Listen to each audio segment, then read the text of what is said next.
Hey, how's it going? I have some cards. Oh, I started out with just one. I, excuse me, I pulled a Mary Magdalene card, a Declarations of Mary Magdalene deck card. Excuse me, pardon my fixing. And, well, it kind of puzzled me, to be honest. And then I pulled a couple of other ones just because it felt like the right thing to do. So, oh, please take a look at my signs. I guess I could give you a better look than that. Okay, is that good? I hope so. So, this deck, I'm going to just show it to you.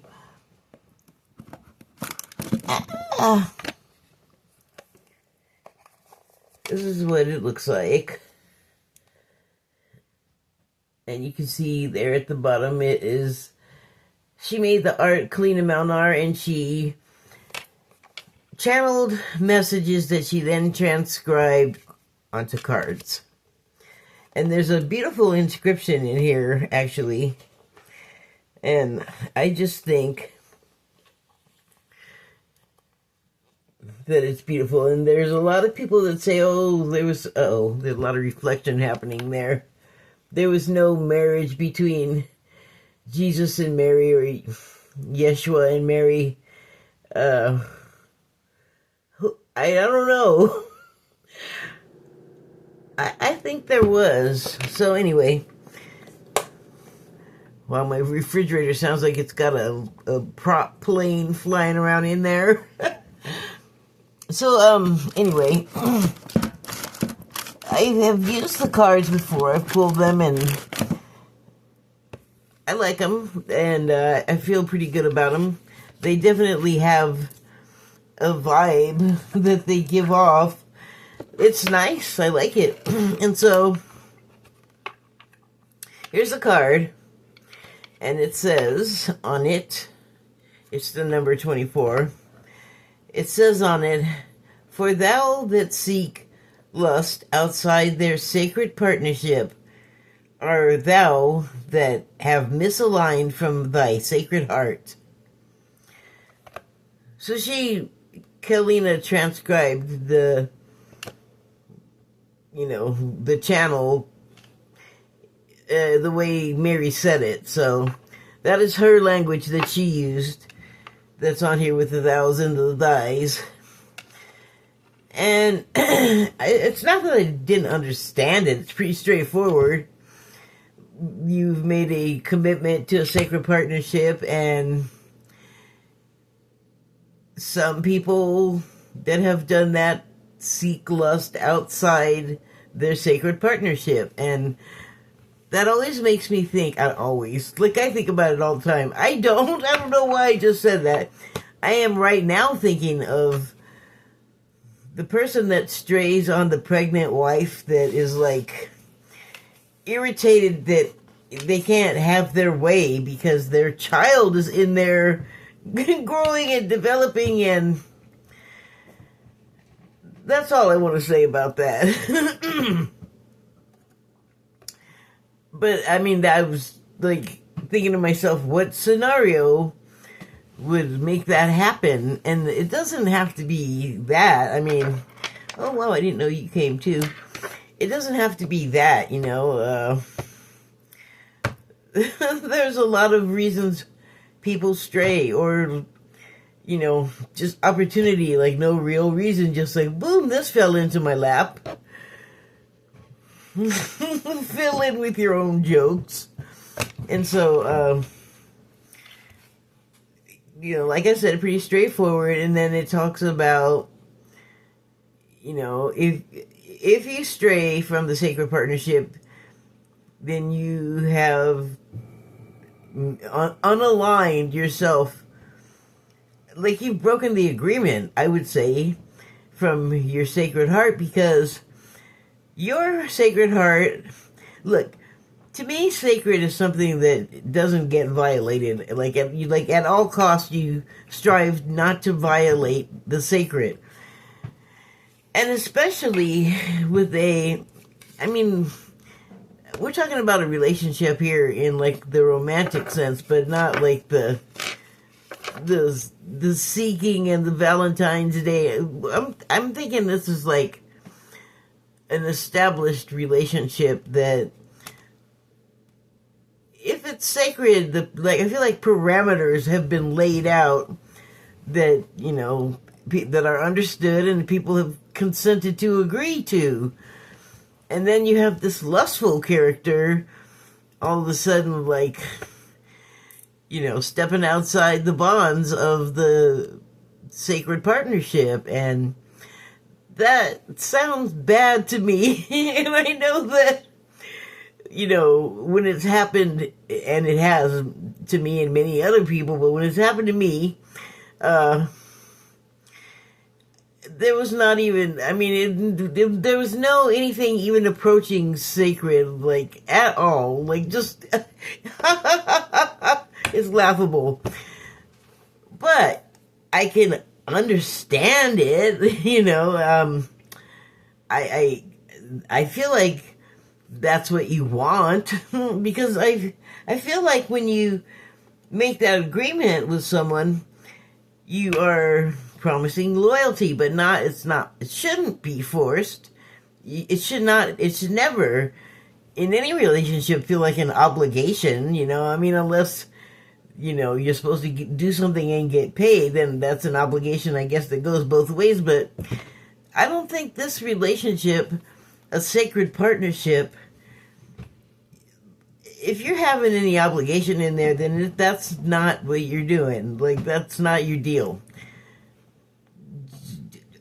Just off the top of my head, like, I don't have any empirical research to back this up. It's just, how I feel. And so,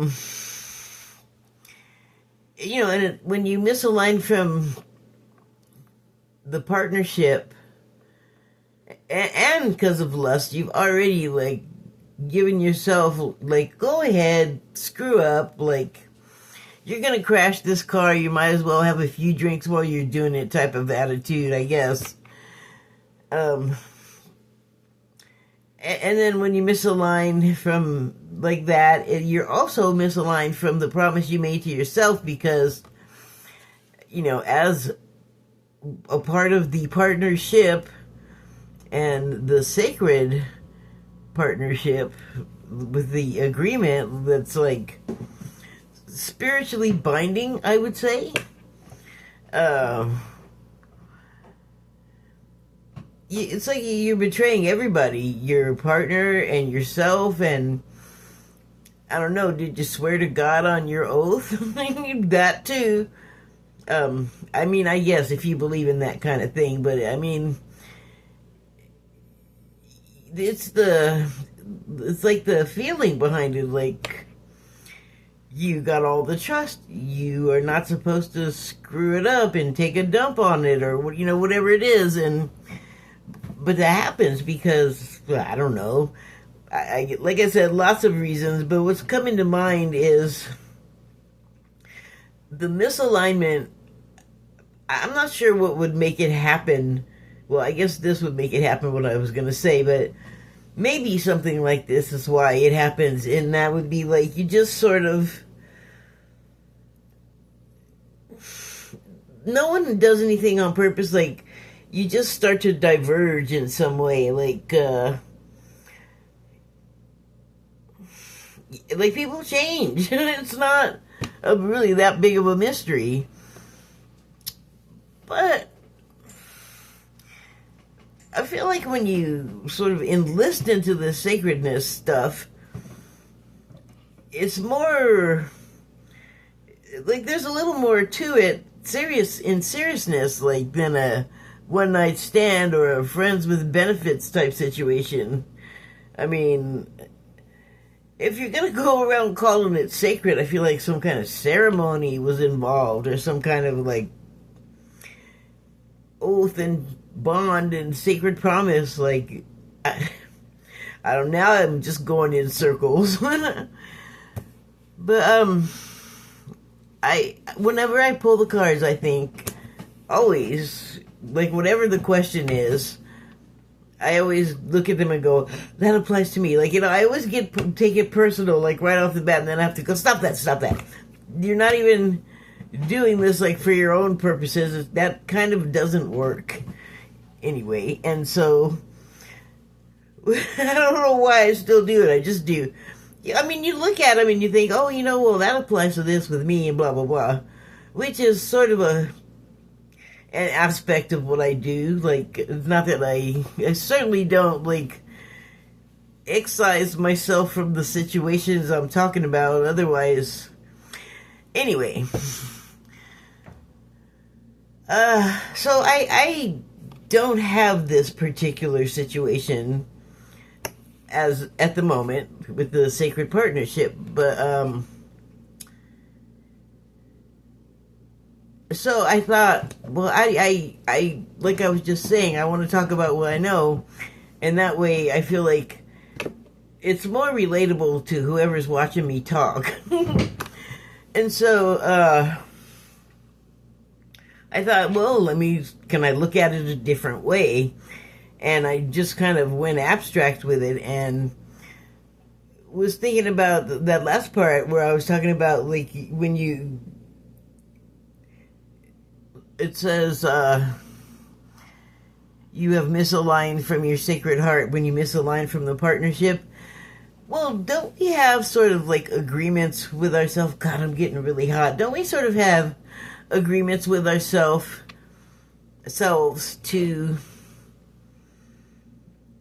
I don't know, like, meet certain goals, cross certain lines, like, at some point in our lives? I know some people are, like, really detail-oriented and meticulous and forward-thinking and organized and all of these kind of things that I'm pretty much not.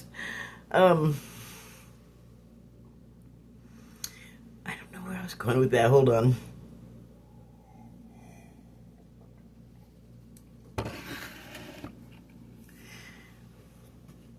Oh, so, like, they plot the course of their lives, and, like, a relationship has to be here and this has to happen, and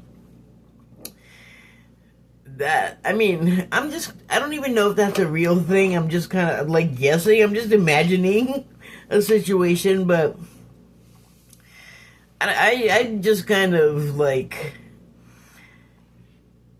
go, like, with the flow. Like, whatever comes along is what happens. Certainly don't have, like, a blueprint. I don't have it now. I might have had one before I got started, but now I'm very, like, flexible. And I'm okay with that. I think you need, like, a certain drive in life to make you successful at the things that we deem successful in this common era in the United States of capitalism. And I am not about all of that. That's for sure. I mean, certainly not the traditional ways of go to the university and go into debt up into your eyeballs, to your scalp for years and years after you're out of the school, and then it's just looked so bad in the past 20 years watching people, like, go into, like, crippling debt while they're going, and then, like I said, afterward, and then you get to go do, I don't know, like, none of the jobs really sound that fun to me unless it's something in entertainment, like the office, advertising, business, I don't know, accounting. What does business do? That stuff is not my thing. I actually have a life now where I don't really have a thing. I don't even really have to have a thing. Whatever I do, it's just because I feel like doing it, which is a nice feeling, but I'm getting all sidetracked. Anyway, I have not made it my business to be a professional spouse or girlfriend.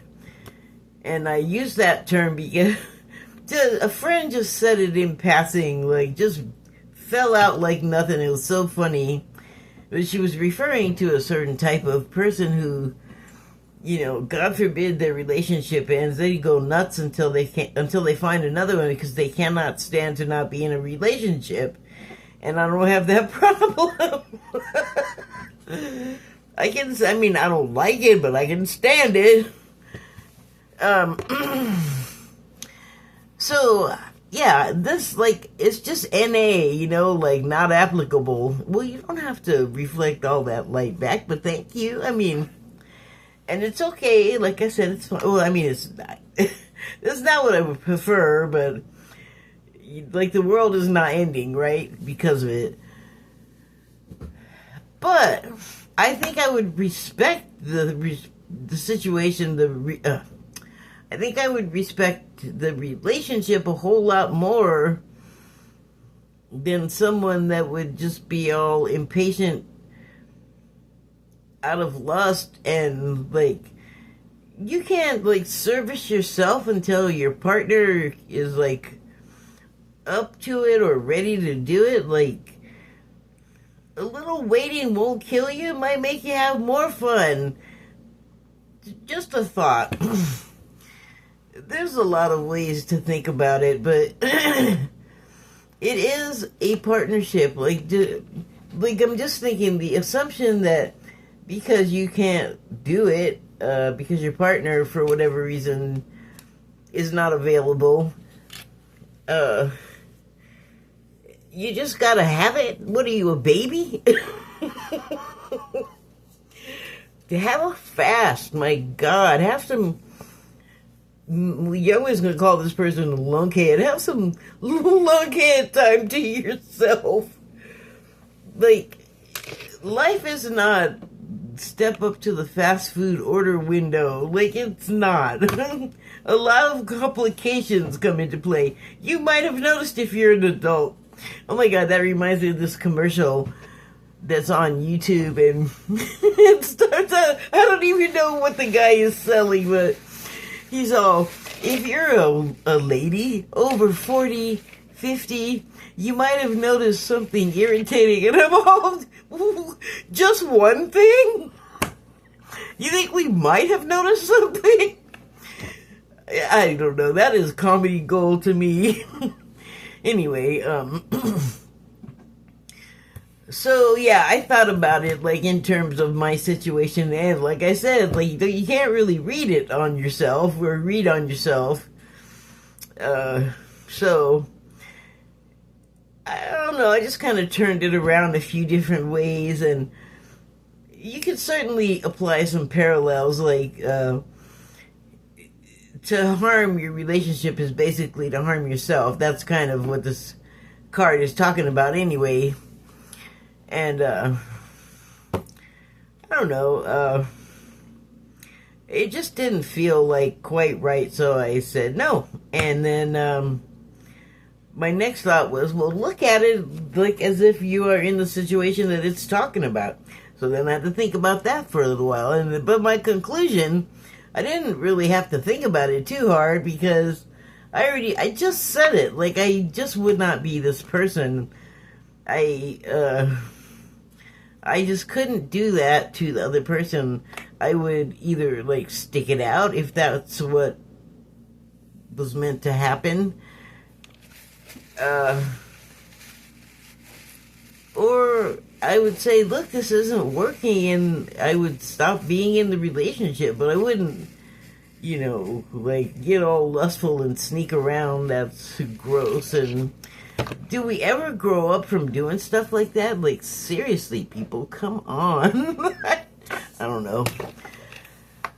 What are we doing on time here? I can't see with these lights. So, I pulled a couple of other cards, and I pulled one from the Body Oracle deck because it just, like, to me, this kind of stuff is like rakes up a lot of feelings. You might notice that you might have gotten a clue that I have feelings about that sneaking around part. And the card I pulled was the heart, el corazón. I shuffled and shuffled those cards, I promise you. The subtitle is vitality. Well, you keep it healthy, keep it in alignment, straighten up and fly right, you know. Be a stand-up guy. Like, don't be a sneaky liar.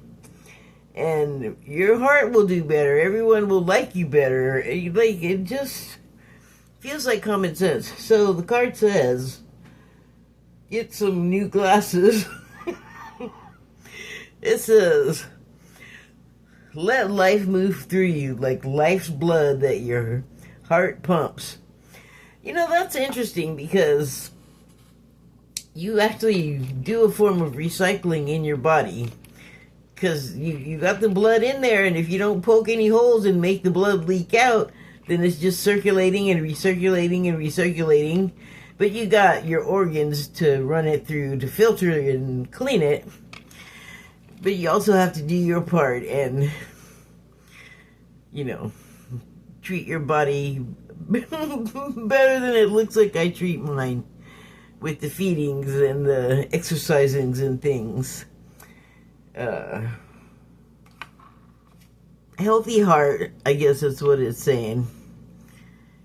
And to have that, don't be going out of alignment and getting into like the fear column energy, the ego column. Well, you can't really put the ego in the columns. I think it's just a different entity. Thanks, Fly. So the final card I pulled was a Wild Unknown card, and it's this white tiger. And I'm just gonna... Oh, they're very loyal to their mates. That's a... Okay, I guess that's it. I don't have to go looking in the book. I think that's the gist right there. I don't have to look at the background and all of that stuff. So, okay. Short and sweet. Thank you and good night.